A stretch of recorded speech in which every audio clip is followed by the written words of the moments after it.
Guys, Deluded, I'm back again. Thank you very much for having me. Your favourite YouTuber. YouTube's Lucas Torreira, YouTube's N'Golo Kante. So, stars and duds of the week. Quick thing before I get off and go about where I'm going. Obviously, by the time I upload this and you guys see it, you'll all be at work, college, or enjoying your summer holidays, wherever you are in life or your time off. But yeah, obviously, if you support Palace, if you support Liverpool, I believe Burnley and Watford played each other. Liverpool's coming later today on this month. It's Monday morning, Monday evening. That game will be played. Obviously, Watford and Burnley, I haven't seen the highlights and I didn't watch it, so I'm not gonna put them in my team. So whether them four teams play good or bad, depending on how you look at it, I suppose it's a good thing that I haven't seen it in it. But let's crack on with the players that I have seen. So we'll start off with the duds.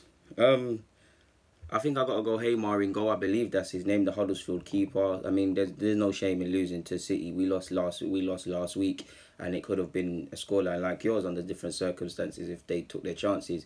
But yeah, the number of Huddersfield players which could have been in here, if I'm honest with you. But the keeper, obviously, I mean, you conceded 6 goals, whether it's your fault directly or not. You can't not beat the keeper. That's studs of the week. And I remember who scored. Somebody scored.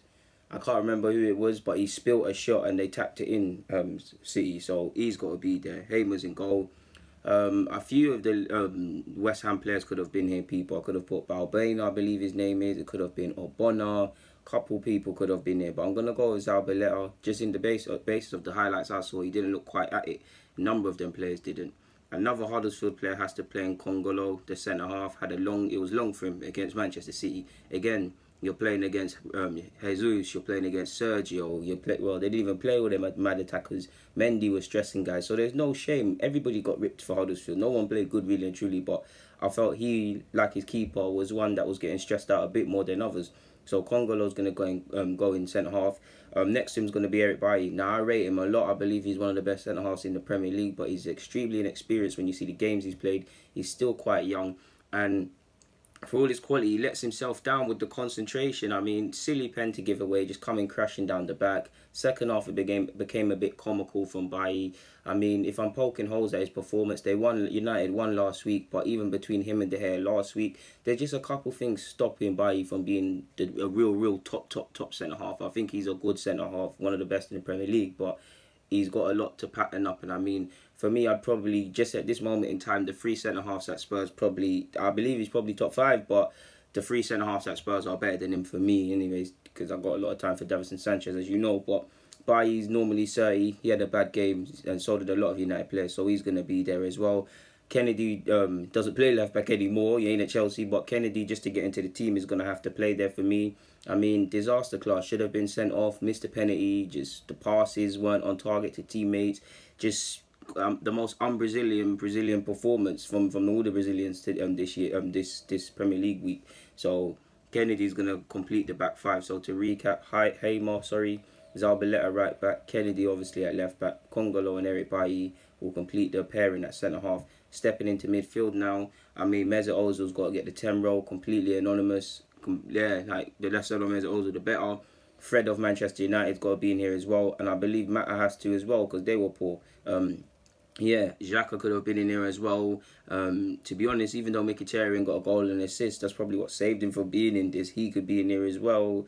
Probably Jack Wilshere could have probably been in this as well, but I felt Matt, you're one of the most experienced players on that pitch. You can see that Brighton fans, they're applauding every tackle, they're galvanising the players, they're gassing the players. You're one of them that, regardless of if people think you should be at United or not, someone that should calm the ship down.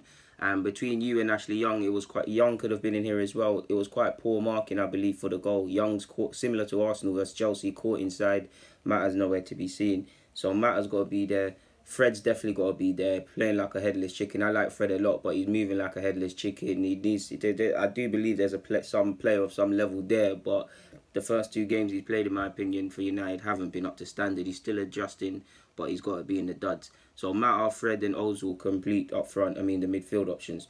Up front, no secret, Aubameyang. He was here last week. He's going to be in here this week. Another top 6 game. You're meant to be the best striker at the club. You're bought for 50 mil. You do score goals. I do think you hit the ground running, but you've been anonymous. I mean, yeah, you've just been nowhere to be seen. The Chelsea game, missing. Fair enough, the City game I allow you, but Chelsea, you're missing chances that you should score. Like chance, food and drink. You could have had a hat trick. Again, I'm being harsh, but some of these opportunities you were missing was just appalling, to be honest. So Aubameyang's got to be there.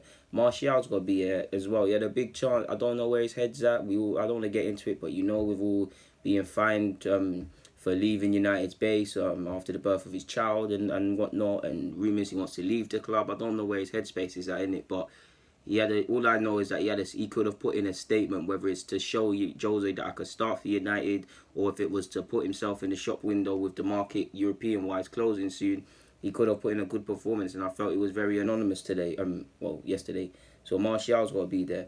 Vardy got sent off, so Vardy's got to be there as well. So to complete the team, we've got Haimar in goal, centre half in Congolo and Bailly, left back we've got Kennedy, right back Zabaleta, midfield Ozil's going to take up the 10 role, behind him Mata and Fred. Up front we're going with Arsenal striker and Aubameyang, Jamie Vardy who got sent off, and Martial. So yeah, I've got a couple of names that could have been in there. I think Kepa, if I'm being harsh, could have been in there. Chelsea, I felt if you look at the goals again, he could have done a bit better, but it would have been harsh if he's there.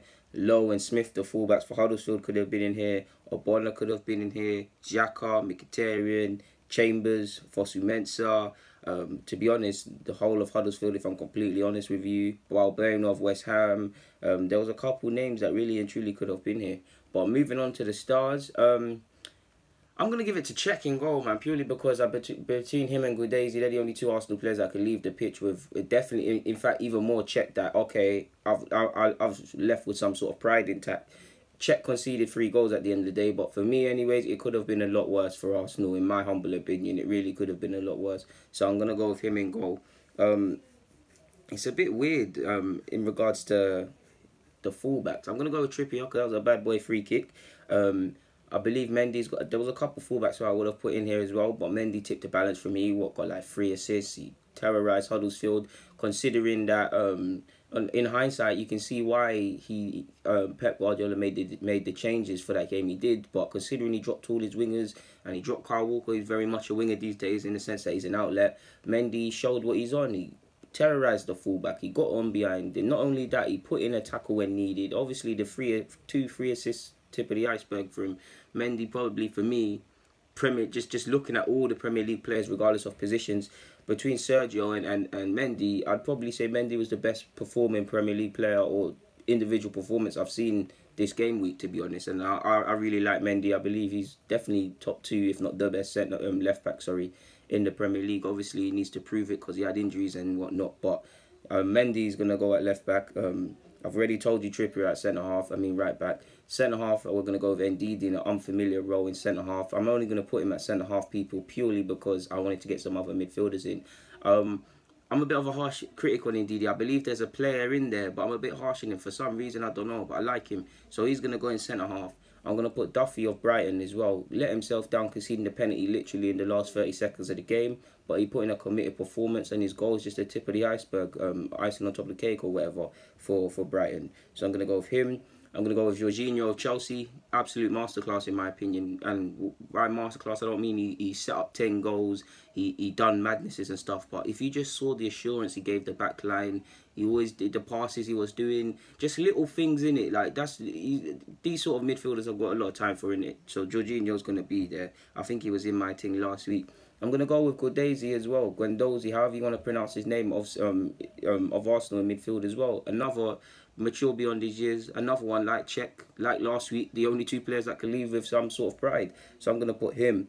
David Silva, after that wonderful free kick and just good general performance, is going to go in the 10 role. And up front, no mistake about it. Kane finally scores a goal in August. Wish I kept you in my fantasy team. So Kane's going to go there. Glenn Murray, I thought he deserved it. I'm so sure he scored. Glenn Murray definitely scored. I could be wrong, but I'm so sure Glenn Murray scored.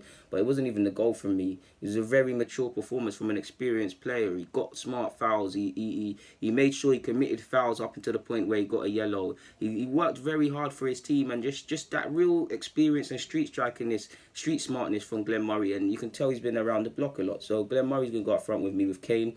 And then obviously Sergio has to be there. 3 goals. Do I need to tell you? Hat-trick, match ball. He deserves to be there. So to recap, Cech, Trippier, Mendy at left back, Ndidi in an unfamiliar role at centre half, partnered by Duffy, Guendouzi, Jorginho, David Silva, Kane, Glenn Murray, Sergio Aguero up front. Richarlison could have been in there. Theo for me. Probably could have got Maddison in here. Kovacic, if he started the whole game for Chelsea, looked exciting when he come on. I think Shaw had a tough 30 minutes, in my opinion, but I think he really, probably not enough to get in the stars of the week, but I felt he composed himself to a degree after the first half an hour for Manchester United. There's a couple performers that really could have been in there. A lot of Brighton man could have been in there. They all put in committed performances for their side. Is it Belong at left back? I thought he played quite well as well for them. So yeah, man. Obviously, it's another week that's stressful for Arsenal fans. My Chelsea supporting friends are giving me all the chat in the world. Spurs, we ain't even box Spurs, but my Spurs supporting friends that I was with yesterday, can you imagine why they're living it up? Because they've won 2 weeks in a row and they've watched Arsenal lose 2 weeks in a row. My United fan supporting friends aren't so cocky now, quieting down a bit. Were pinging off my WhatsApp and annoying me before they played, and now they're a bit quiet. I mean, Man United fans, well, the ones I speak to, they love to do match of the day analysis when Arsenal lose, but they're a bit quiet and things like that when they lose. But it is what it is, man. Banter comes with it. I mean, this is the lovely thing about all supporting different football clubs. And yeah, man, that's my stars and duds of the week. I'd love to see yours if you've got any, or if you want to say anything. So yeah, man, guys, get in the comments, subscribe, check the description for all my socials, Deluded Guna04 and everything, DGuna04 and Snap. Yeah, I'm out, man. Nothing more to be said on that front.